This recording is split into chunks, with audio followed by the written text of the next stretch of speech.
Family and friends came together to say goodbye to one of the victims who died during last week's Astroworld Festival. In Houston this morning, fans paid their respects to 16-year-old Brianna Rodriguez, one of the 9 attendees who died after a crowd surge at Travis Scott's performance. Civil rights attorney Ben Crump and his team announced at a news conference Friday that they're representing more than 200 people with lawsuits connected to the deadly stampede. Attorney Alex Hilliard, who's working with Crump, said one of the lawsuits against Scott and festival organizer Live Nation represents 90 plaintiffs. We will continue to investigate every single level of failures, from the very top at Live Nation to the security team.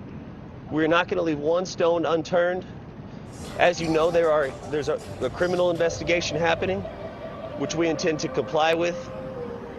But as this lawsuit goes on, we will be taking the depositions of the highest ranking executive officers that had the power to shut this concert down and didn't. Crump's team argues several concert officials could have stopped the show and prevented the tragic loss of life. The Houston Police Department is continuing to investigate what led up to the deadly stampede. Frequent concert goers now questioning if it's worth the risk to continue attending large live events. I got to the end and I sat on the sidewalk and just sat there like in a daze for minutes.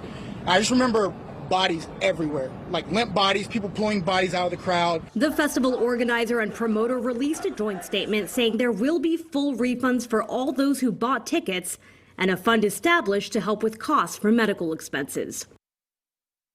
Joining me now is Zack Davidson. He is a witness to the chaos that unfolded that night. Welcome to the show. I'm sorry it's under these circumstances. It's all good. So tell me what you saw that night. I think after we pushed up to get better seats during that night, we got close to where a lot of people have probably seen the videos from, where the people were chanting to, stop the show, all of everything you've heard. Even before the countdown started, which actually was the whole premise of why this happened, the compression was already pretty tight. And I've been to these shows before. I've been to another Travis Scott show before. I've been to metal shows. I've been in mosh pits. I know exactly how these things go. When the compression kept going after about 15 minutes, I realized something was wrong. And I had to get my 5'1" girlfriend who has a brachial plexus injury, which means her arm cannot move certain ways. I knew we had to get out at that point. So I had to pry our way back out of that area because I knew it was going to be bad. And obviously you were able to get out. You got to the back. You succeeded. Other people weren't so lucky. Right. Half the issue there was because of that crowd pressure that we got out in time.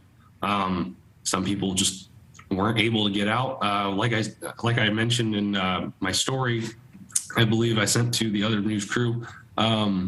During that time when we were pushing out, I had about 5 other people latch on to us trying to get out. And what I noticed about these people is they were usually short, or they were tiny, or they were just, it didn't look like they'd be able to fight off a crowd by themselves, if you understand what I mean. So it was kind of an every man for himself situation, as opposed to people trying to help each other. Everyone was just trying to survive, it sounds like. Yeah, I mean, there's this camaraderie and this like mutual understanding when you're in mosh pits and these big crowds at these shows that most people have. And I've seen it at these shows before. People fall down, they'll pick you up. But I mean, on one hand, yes, these people could not pick themselves. They could not pick other people up because it was so crowded and so compact. Like if you were under 5 feet, you would fall under, and that was probably the end of the story unless you could fight yourself back up. And you saw some pretty terrible things. I mean, does this experience keep you up at night? I mean, a little bit. It's just more something that's on my mind when I'm in those lulls of the day or when I've got extra time to think. Seeing that guy in the back just really messed with me. It still kind of does. Well, tell me about that. So when we moved towards the back, we actually, a lot of people still enjoyed the show. It wasn't this mass chaotic war zone that everybody made it out to be, that everybody thinks it was the entire time. Everybody really enjoyed the show, and we did too. But when we separated from our group of friends and we went out back to enjoy the rest. And on our way back to meet them, we saw this group of people And mind you, this was in the back where the crowd compression was not at. We saw a group of people surrounding this guy, and his arms were not moving. He did not look like he was breathing. We saw probably about 15 EMTs on him performing CPR, and I truthfully don't think he made it out. I don't know which one of the victims it was, but I am 90% sure it was one of them. Awful. Such a traumatic thing to witness and to experience. Dozens of lawsuits already obviously have been filed. Do you think there's blame to go around? Who do you hold responsible for this? Truthfully, I don't think it falls much on Travis Scott as compared to everybody else's opinion. And a lot of people that went to the show held various different opinions on it that aren't, they don't fall in line with everybody else that wasn't there. If you ask me where the blame lies, I'd say security. The stage design, nobody talks about this, but the stage design was almost probably the biggest part of it, because the way it was designed, when these people flowed in at such mass rates, it would push them against these barricades. And in normal concert experiences, you can flow in and out, side to side, back and forth. The only way you could go was backward to the side. And only really way you could actually get out was from the side. And truthfully, I think it also falls on the crowd. This camaraderie and mutual understanding that I mentioned earlier, just that was not there.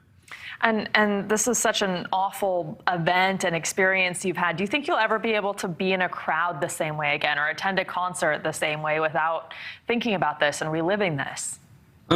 Thinking about it, yeah, I definitely think this is probably going to stick with me through any other experiences I go to, but I 100% will go to other concerts. Yeah, sometimes it takes some horrible tragedy like this to get things right.